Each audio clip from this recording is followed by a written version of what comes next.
My name is Lieutenant J.G. Stephen Barris. I am a helicopter pilot in the Navy, and we are stationed at Naval Station Norfolk in Norfolk, Virginia.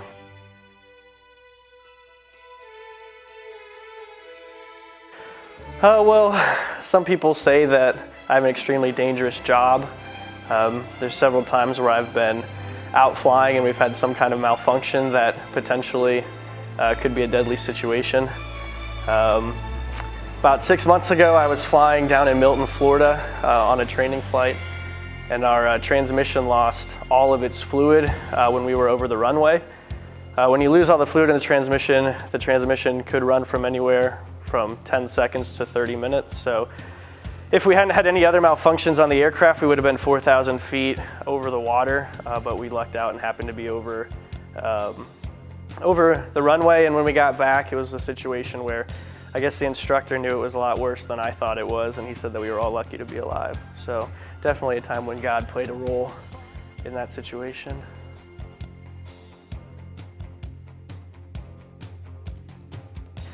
Basically, faith in what I do kind of plays into every decision you have to make.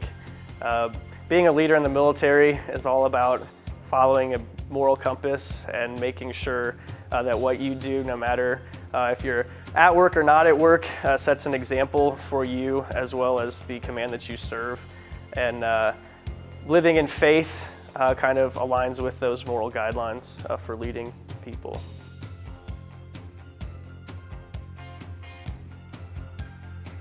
The biggest thing for me is when you make a decision, realizing that the decision that I make not only impacts me, but impacts all the people around me, all the people that I work for, and all the people that work for me. So when I'm flying an aircraft, I'm responsible for, me and anybody else that's in the back of the aircraft. There could be up to 12 people back there, so a decision that I may make could have an impact on everybody else as well.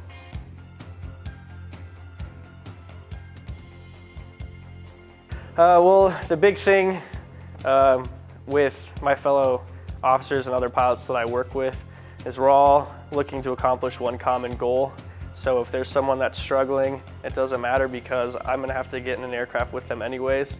So you need to make sure that everybody's on the same level all the time, and you need to make sure that you're always there looking out for each other.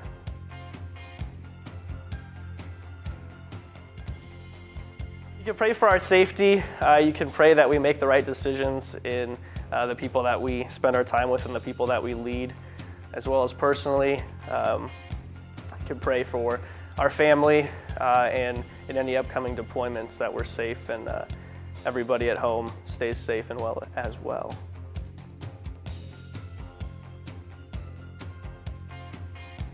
In a couple weeks, I move to HSC 26 out in Norfolk, which is an expeditionary helicopter squadron. We'll most likely be deploying to Bahrain sometime next year for anywhere from 6 to 10 months. Or I could also end up on a U.S. Navy supply ship supplying a carrier battle group somewhere in the world.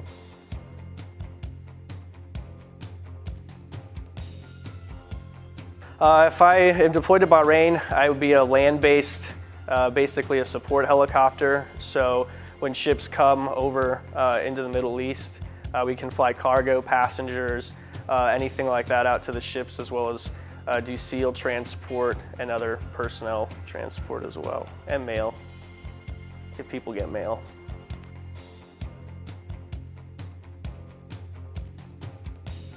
They will not. They will be staying in Virginia Beach.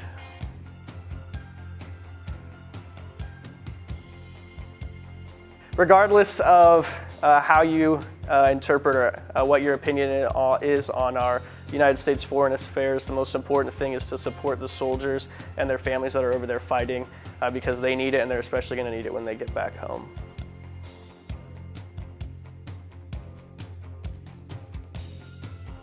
Just to continue to support them when we're overseas. They're also far from home and their friends, so continued support from afar is really the best thing that can be done, and make sure that they're not forgotten about while we're gone.